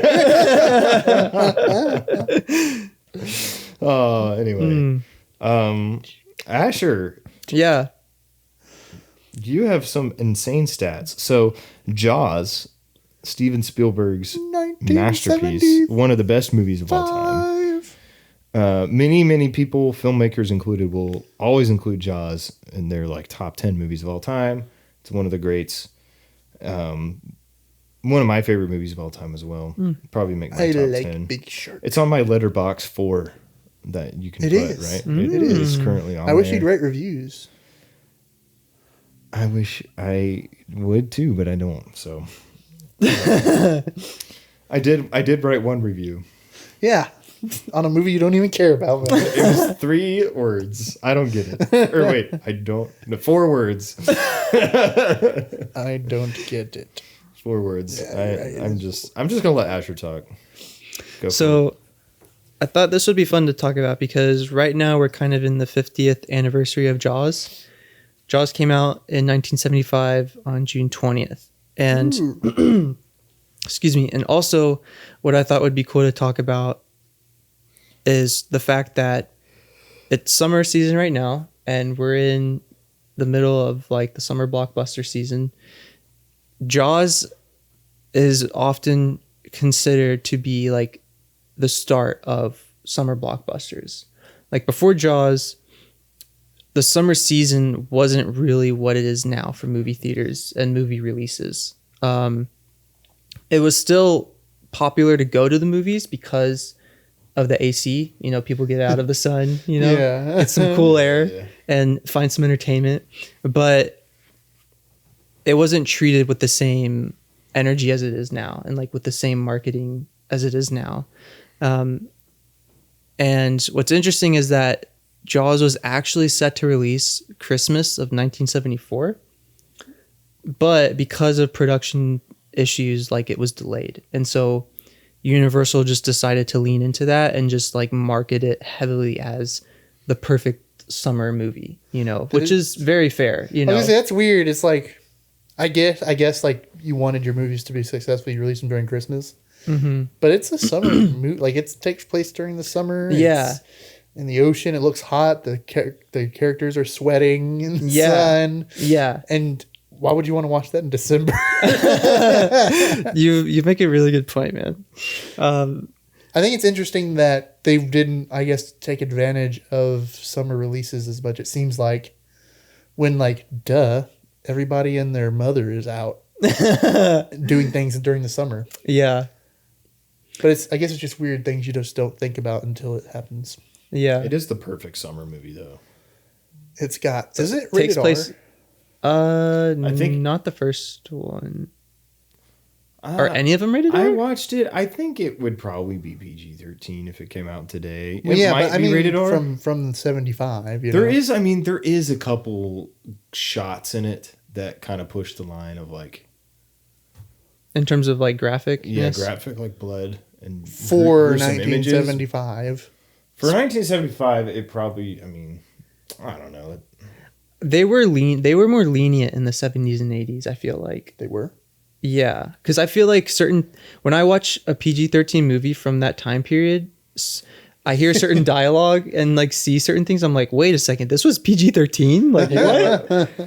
Hold on a second. Maybe I got it backwards. I think the MPAA has in the last 20, 30 years been more strict on how they rate things. Interesting. Dude, the MPAA is a whole other conversation. I read this might have randomly been one of those PG movies that would You know what? No, I'm serious. It might be. Mommy, I just think there's something weird about the way it's rated. Yeah. And I guess I had it backwards. I was Because they would assuming it was have like it's like rated movies R when like it really this doesn't that need to be. like I wouldn't take my kid to see that. Mommy, but can we like, go yeah. see this? Can we go see this soccer movie? Like PG means like parental guidance suggested or something. Yeah, this is PG. Dude. I can't see why they would think that. Those like The just guy- teach your kids that don't swim around If sharks. this came out, this could probably. I wouldn't be surprised if this was like a rated R movie if it came out in Today. 2025. Oh, Yeah. Like I wouldn't be surprised. It teeters on that edge. I think. Yeah. You literally have a guy being dragged back and forth in the clutches of a jaw yeah, of Jaws. Oh man. Yeah. But the other movies that did come out Christmas of 1974 that actually brought in a lot of audiences were movies I've heard very little about. They were Airport 1975, Earthquake, and The Towering Inferno. So Towering Inferno. altogether, these movies grossed $243 million combined. Mm-hmm. And I think this is worldwide. Someone can correct me if I'm wrong. But Jaws alone, when it came out, grossed $478 million. That's good numbers for today. That's not adjusted? That, Is that raw 1974 money? I don't know. Like I don't this think was, that's adjusted. I think that's. That's insane if it's not adjusted. That's a lot of money. the article didn't say when I was reading up on this. Yeah, it's a gross worldwide 478 or like almost. That's 70 crazy. million. So that's unadjusted $7 million budget. That's crazy. Yeah. They and felt like they struck gold. dude, it was tough making it. Like they had a lot of issues with weather because like Steven Spielberg wanted to shoot in the ocean, like for authenticity. He didn't want to shoot on a staged, closed in like ocean stage, Yeah. like a tank. That's what I was trying to say. And then like with that, like the weather posed a lot of issues. The salt water actually like caused a lot of issues with the mechanical sharks they were using. I can imagine that. Yeah, and even like the cast and crew were not always in the best of morale, and so like it was Shooting water movies, I've heard just a consistent like thread of like really shooting movies that take a lot of it takes place in water. It's like really hard to film. Which makes sense. I mean, have you tried doing anything in the water? Yeah. It's actually easier to do a front flip in the water though. Okay, true.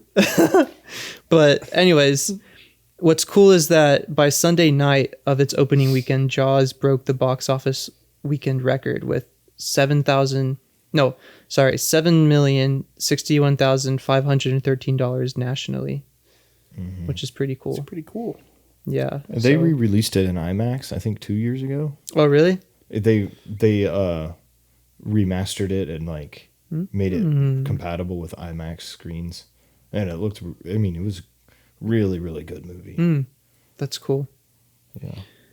But yeah, so one other thing to add is that by the time this episode comes out, there will be a documentary online on Disney Plus and Hulu that you can watch that's like going back and revisiting the making of the film and whatnot. So I thought that's cool. But yeah, I just thought this would be fun to bring up because, you know, we're in a summer blockbuster season and it's the Jaws 50th anniversary, and like Jaws is technically considered the father or pioneer of summer blockbusters. It also spawned the idea of movies getting tons of sequels. No. There's that, you know, obviously there's the joke in Back to the Future 2 where he's in the future and Jaws like 78 is out or something, and it has the 3D shark. Yeah. Oh yeah.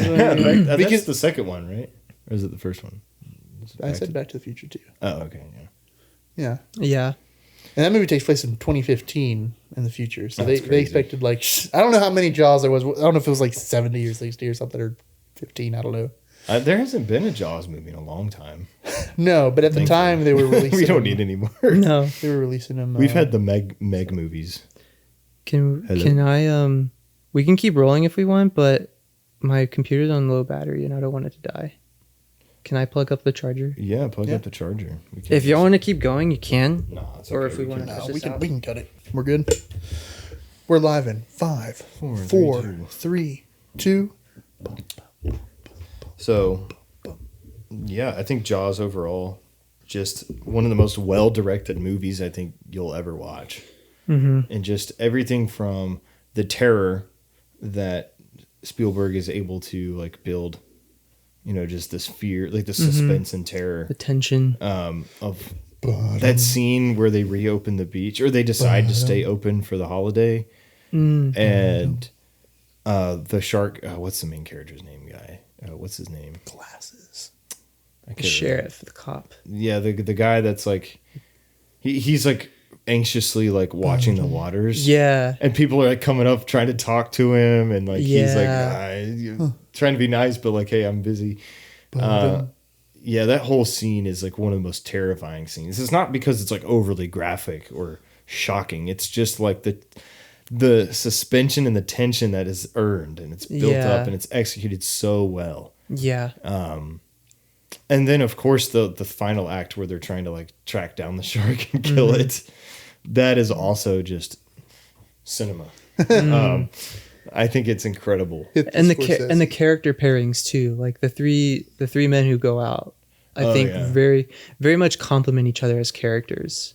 And it's very cool it's very fun to see them like interact. Yeah. And their conversations in the like the area where they're all hanging out, and then and just how it all goes down and it ends, I think it's incredible. Like their ship is completely sinking and he's able to fire off the grenade at the last second.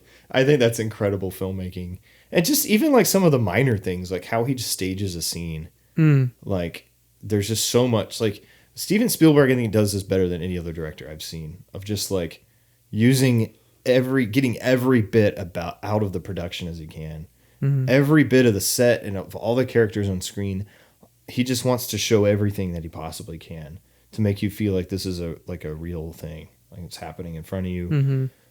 Just even some of the minor scenes like that you wouldn't expect, he just doesn't take a single shot for granted. In this movie, and even the blocking too. Yeah, like the blocking. The actors, actresses, they're all in a certain position for a reason, and there's always like a payoff. And I think there's always a reason. I already said that. Yeah. Sorry. No, you're good. I was interrupting you. The blocking in that scene I was talking about earlier, where he's trying to watch the water and the people are talking to him. Even like scenes like that, you could just all that different sound going on, and like you can tell he's distracted. This person's talking. He's looking out there. The music is you know, all of that. It's just incredible directing. So I think Jaws is it's just one of the best movies you can watch, you know. And I have a hard time believing somebody can not enjoy the movie, or at least not feel the tension that's built up. And it's a great movie overall. And I'm not alone in that. So we should deep dive Jaws one day. That'd be fun. Dive. We should deep dive. That'd be sketchy. There's something in the water. There's a shark in the water. Boom. John Williams. That was the first big score of his career, by the way. Really? He had some other stuff before, but his first movie with Spielberg, it was the first like major movie that he did. And then he went on to do Star Wars. Star Wars was a few years later. Indiana Jones. He did E.T. All of that. And just kept building and building. So Steven reaches out to him. John goes, "You don't know this yet, but I'm a big deal. I'm going to be a big deal. So just so you know, I'm going to say yes to this because I'm available right now." That's, boom, boom, boom, boom, boom, boom, boom, boom. That's just iconic. Even to this day. Boo-doo-doo. It's very iconic. Okay. And then you got Jaws 3 with Dennis Quaid. Oh, really? I've never seen that. A young Dennis Quaid in Jaws 3. I've never even touched a Jaws sequel before. But a Jequel, if you will. A Jequel. A Jockwell. No, that's I've seen Jaws 2, I think. How would you like it? Or did you not? Jaws 2, it's like his kids get stuck out there or something. The main guy from the first movie, Glasses. I should know his name, but it's been a while. I think that's Jaws 2. I wonder if this movie It's like they open the beach again, and he's like really mad with the mayor or whatever. He's like, you killed the shark, didn't you? You got the shark. And the guy's like, but there could be another shark. I don't know. He's like, well, yeah, of course there's another shark. The shark is a species. Because the writer says that there's another shark. Because this movie has to justify I could be its own like existence. hallucinating this. Dude, I'm pretty sure that's what happened. Jaws. You never know Jason hallucinating. Jaws 1 stands on its own. George. Cheers.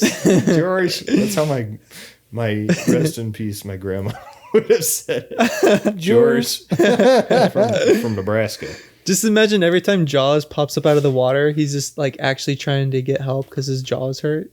He's like, I need some help. I got some dental pain. I need to gnaw on your boat. Gnaw on it. Yeah. So Eating it half. congratulations to Jaws, 50 years of an enduring legacy. George.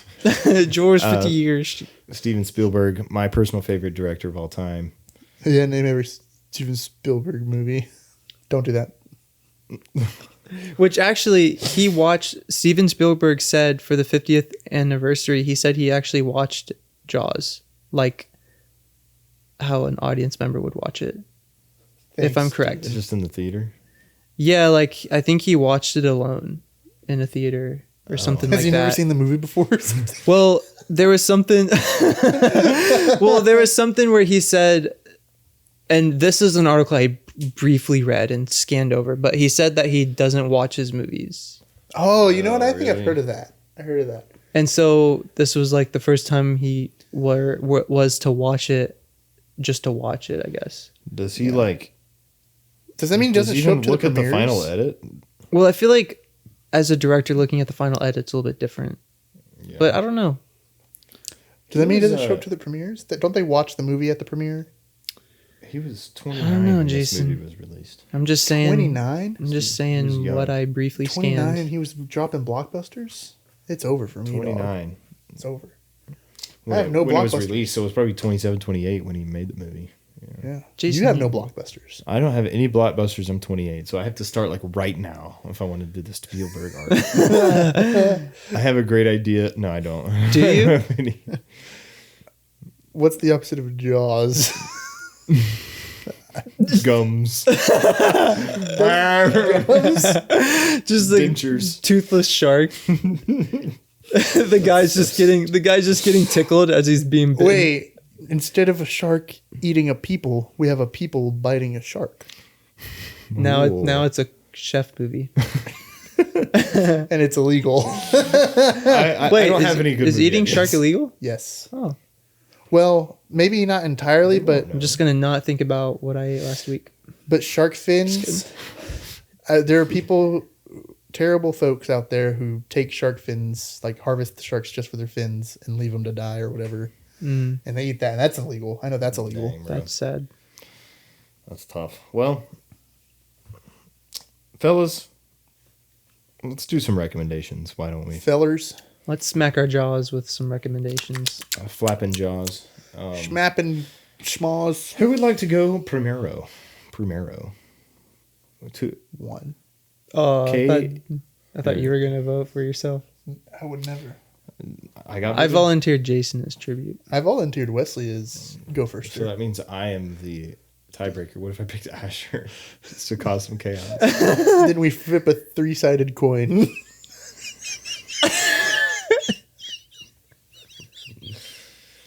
I can just go. How about that? I'll just go. My recommendation is going to be the John Wick series. As you could cleverly see, if you can even see, on the set here, we have 3 different Blu-rays, and they're all 3 themed for tonight. So John Wick obviously is my recommendation because I just said that. I have The Martian, which is, we talked about a little bit with Project Hail Mary, and then the last one is Hail Mary. the Batman in honor of Matt Reeves finally finishing the script for the Batman 2. We might see it eventually in the theaters. At least there's a screenplay out there. Thankfully. Woo! Put those back up, please, Oh. because you're closer. Or are you? I don't know. Yeah, you've got a better, Just do it. you got a Jason. better angle on that. Just do it, Jason. John Wick, like I glazed it so hard earlier. Like I said, possibly the greatest North American action franchise ever. I mean, the best one I can think of. I think it beats the Steven Seagal stuff in the 90s. I mean, some people Mission might. Impossible. But I'm talking like this is a pure action. Like this isn't like a genre blender. Like because Mission Impossible is more like It's a lot of things. it's more like a spy thriller series lot of things. as well. A lot of stuff happening. This is just full on like action. There's the Terminator. I'm not including Avengers in this. I'm not including Mission Impossible. I'm not including MIP. Star Wars or whatever. That's just MIP. I would like think of what are some action franchises. Jason Bourne. Maybe like Ooh. the Bourne series, yeah. The Predator movies, maybe. Oh yeah, that wouldn't be so bad of a pick if the weren't only like two good ones. But even those, I don't know if you count those because those are more like sci-fi and like the Alien. I would say as far as just like pure North American Rocky, action, it's kind of sports. Rambo. Yeah, Rambo I'd include. All that Steven Seagal stuff. All the Arnold stuff. Certainly better than Expendables. Expendables is terrible, bro. I know that it has some cool action in it, but Have you seen the other movies? Are you just thinking about Expendables? maybe I'm just soured Exportables. because Expendables. Oh my god! Expend 4 bones. Why do we please. add the number to the title? It's not Fan cool. 4 stick? Oh. I love Fan 4 stick. I've never seen that I will movie in my just we life. will by the always roast the title of the movie if you put the number way. of Mithrigan.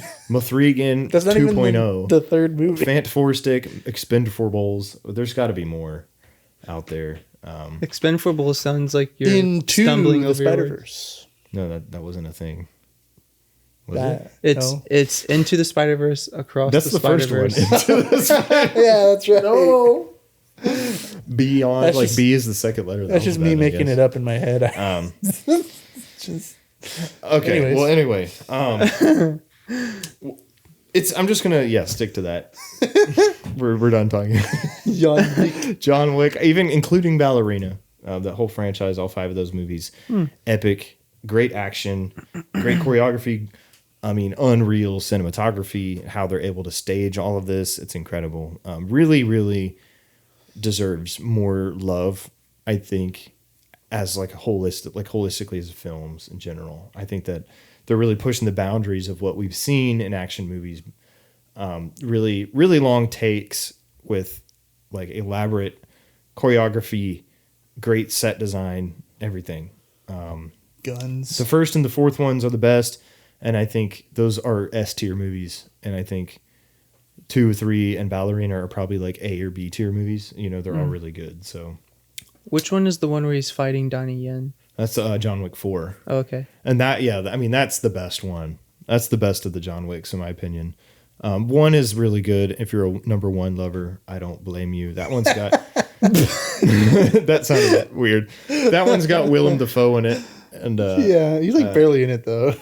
yeah, but he's like in every movie though.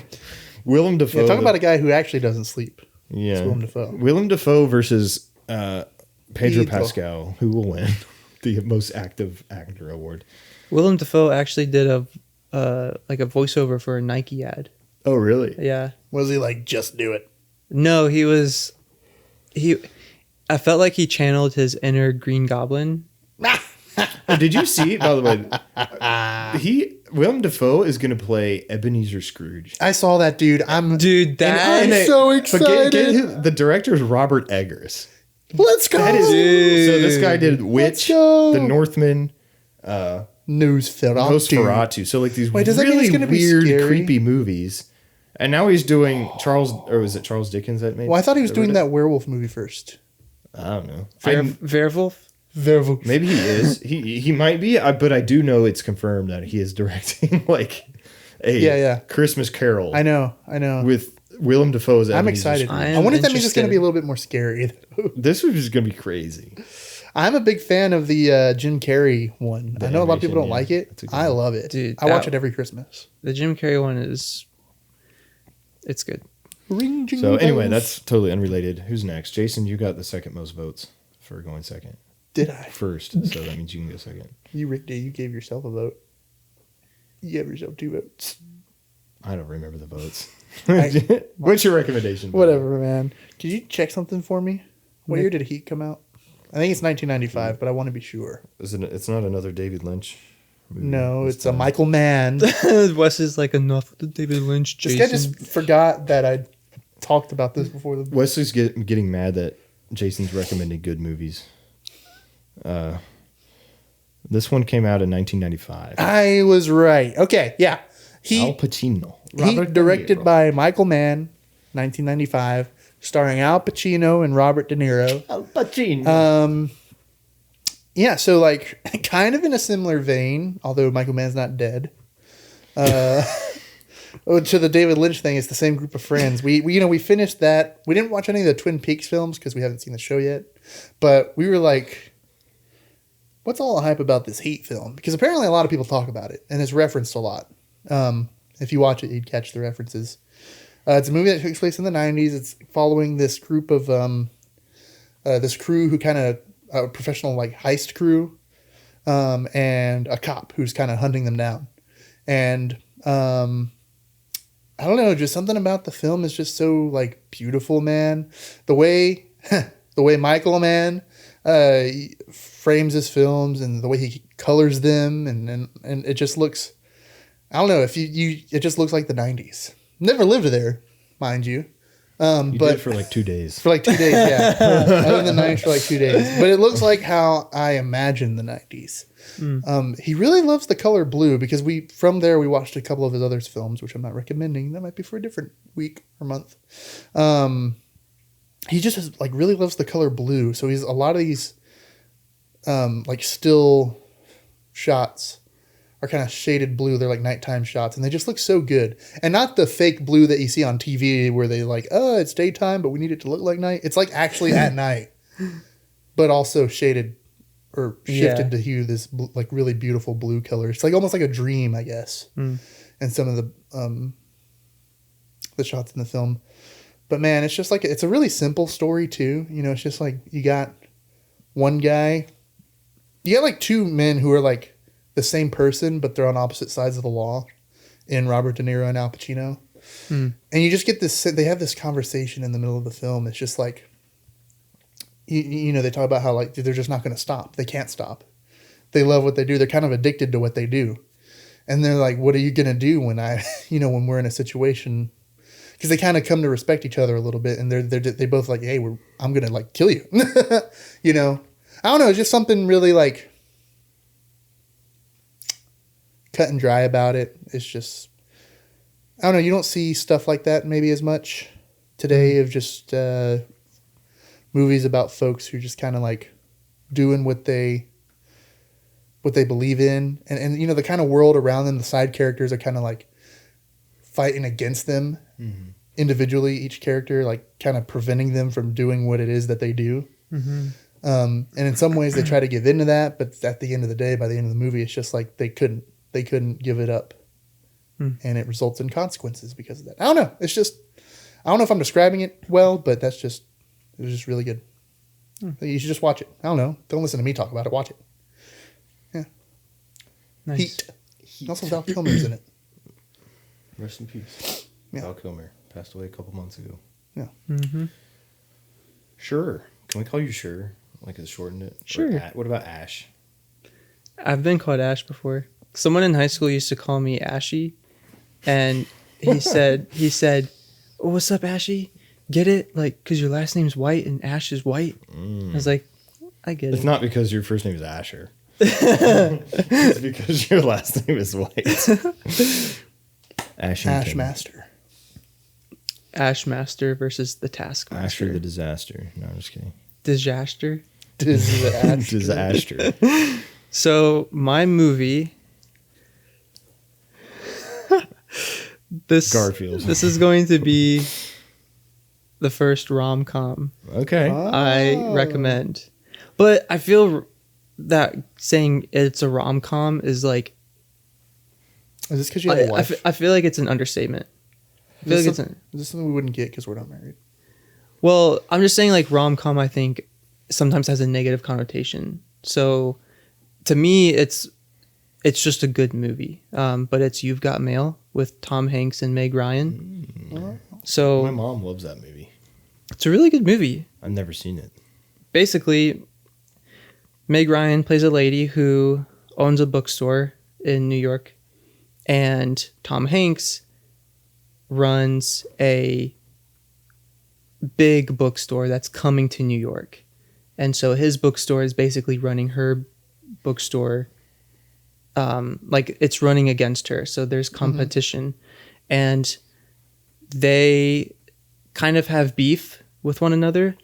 But what we realize is that they actually already know each other before they even met in real life, because this is during the dial-up internet era of the world. And during this time, we see in the movie that Tom Hanks's character and Meg Ryan's character are chatting online to someone that they don't know personally, but they're just sharing fun stories. Like they're just talking about things they have in common. So basically they're like internet pen pals. Yeah. And they really enjoy that. And so it's like they have a best friend online, but there's actually like beef and tension sometimes in real life, but they don't know that they're also the pen pals. Oh, okay. Yeah. And so it's a really fun and creative story, in my opinion. And it's fun to kind of just watch this unfold.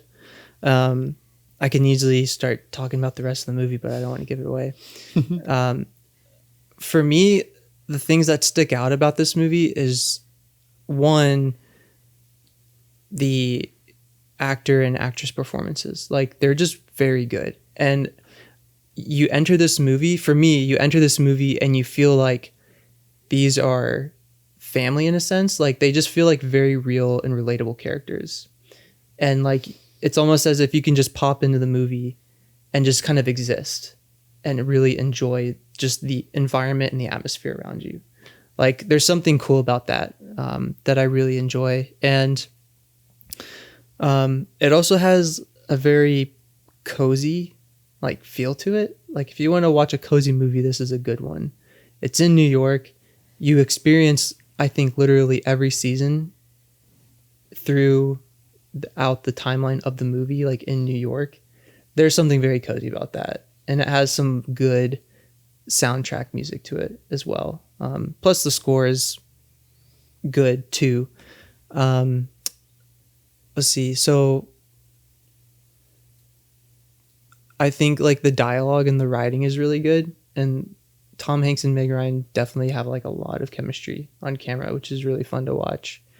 And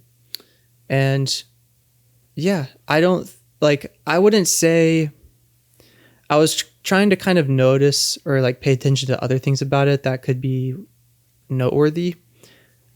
I don't know if they did anything like super monumental about like the cinematography or other things like that, but I think the cinematography, as an example, does what it's supposed to do.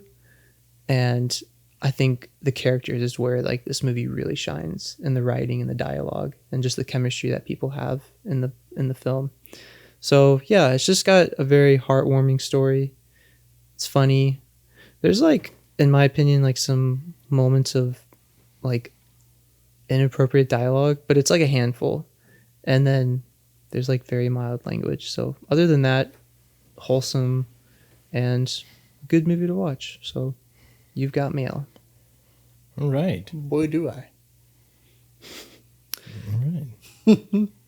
That's something that we don't have because we have not been emailed yet. People. Oh, we have one total email. We have an email on the slatepod@gmail.com. Is that it? I haven't said it in a while. We don't even know our own email. Maybe that's why we're not getting any. No, that should be it. Yeah, it's on the Slate. It's in the show notes, but email us if you want to email us. I know some of you have already like commented on our reels and reached out to us in different ways. So thank you for the interaction already. I But want to be somebody's internet pen pal. That sounds fun. aw, We could be pals. Well, I'm already your friend in real life. I don't need Just to like be the your- movie, we don't know it. Well, but we're not in love though. That's different. That's We didn't have to it's be. brotherly love, I guess. But We didn't it's have not. to be. It could have just been a friendly Okay, pen you're pal. right. It's like Kid, the the question bro is version the of- question is, can Jason even hide his Jason-ness? No, he would say something completely off color, and I'd be like, "Oh, that's Jason." I get a reply like, "Am I talking to Jason?" is your name Jason? What? No, it's Jablomnifer. Yeah, that would just give me even more reason to believe it's you, Jason. Jablomnifer. You can find us on TikTok, Spotify, Apple Music. I'm not really saying these in the best order, but Instagram, and we're also in the YouTubes. That's where you can watch our Us- full podcast. Yeah, Well, actually, you can watch The video podcasts on on Spotify. Spotify. Apple Podcast doesn't support it yet, but Spotify does Step support up the your video, game, Apple. So so you can We've watch been us. promoting you for free, Apple. We talked about No, F1. I don't- Talked about. I don't know why you would want to watch something on Spotify personally, but because I feel like that's 100% like I'm always like in the car or Bluetooth Yeah. speaker. But hey, maybe I'm like this driving. maybe you've just been dying for years and years. Like I want to look at my Spotify app while it's playing something. That your wishes We've come got a true. solution. Anyway, what else? Is that it? That's all we're on. Yeah, Instagram, TikTok, YouTube, We're going to the moon. Spotify, and Apple, and Yeah. our email. All that's in the show notes. We will be back next in a couple weeks from now To talk about to talk about Superman. Very excited. Should be a great episode. But I think that'll do it for us today. Mm-hmm. Thanks for listening to our podcast and watching if you were one of the watchers. And yeah, I think that's going to be it for us. We are your hosts, Wesley. Jason. And Dasher. Everybody continue to have a great summer. We'll see you in the next one. God bless.